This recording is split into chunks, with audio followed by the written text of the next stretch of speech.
Chapter 12. On the rails again, the Texarkana train station buzzed with life. Travelers weaving through the chaos, luggage wheels clattering, and announcements echoing from tinny speakers. Cody and PJ stood near the entrance, just out of the flow of foot traffic. Cody's eyes darted to the security cameras perched high on the walls like ever-watchful sentinels. "I know a guy in Shreveport," PJ said, his voice casual as he scanned the crowd. "Books local bars. Might even get you a decent cut." Cody shook his head, his expression resolute. "West." PJ nodded, understanding there wasn't room for debate.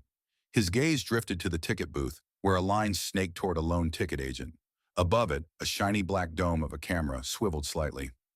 "Get the tickets," Cody said, pulling a wad of cash from his pocket. "Better if I stay away from those cameras." PJ smirked as he took the money. "Might need a bit more for miscellaneous expenses." "Miscellaneous, huh?" "Hey," PJ said with mock indignation. "You want the best route, right? Costs a little extra." Cody let out a soft laugh, shaking his head as he peeled off another bill. "Get the tickets." "Trust me, partner." PJ turned, disappearing into the crowd with the smooth confidence of a man who could navigate chaos, blindfolded. Cody leaned against a column, his eyes never still. His fingers brushed the strap of his guitar case as if reassuring himself it was still there. The world felt louder when he was idle, each passing face a potential threat. Across the station, PJ reached the ticket booth and spoke briefly to the agent. He looked back, flashing a subtle thumbs up. Cody exhaled, his shoulders easing for the first time all day. He shifted his focus to a nearby platform where a sleek silver train began to slow. As he turned back, a sharp collision sent hot liquids splashing down his shirt. "Damn it," a voice barked. Cody stepped back, looking up to meet the steely gaze of a Union Pacific special agent, whose coffee now stained both his uniform and the muzzle of his police dog. "So sorry, sir," Cody said, his tone measured. "Watch where you're walking," the agent growled, brushing futilely at the stain. His irritation turned to suspicion as the dog suddenly stiffened, its nose pointing toward Cody's guitar case.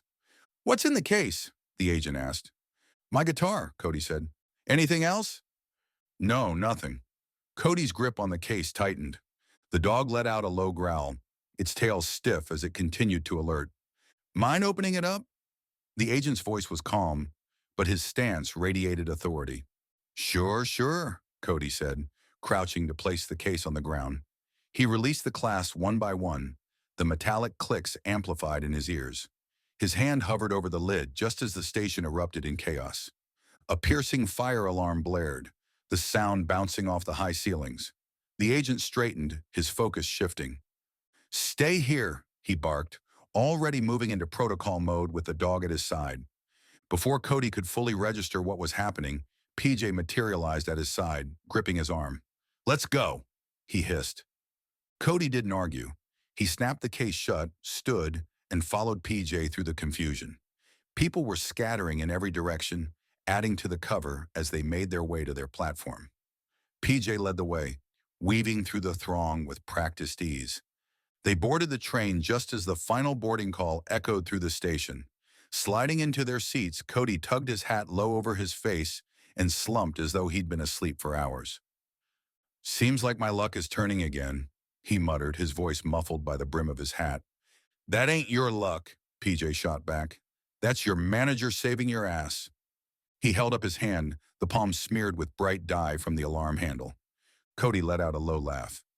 "You owe me," PJ added with mock indignation. "I do," Cody admitted, the humor fading from his face. The train jolted as it pulled out of the station, the rhythmic clatter of wheels on tracks settling into a steady cadence.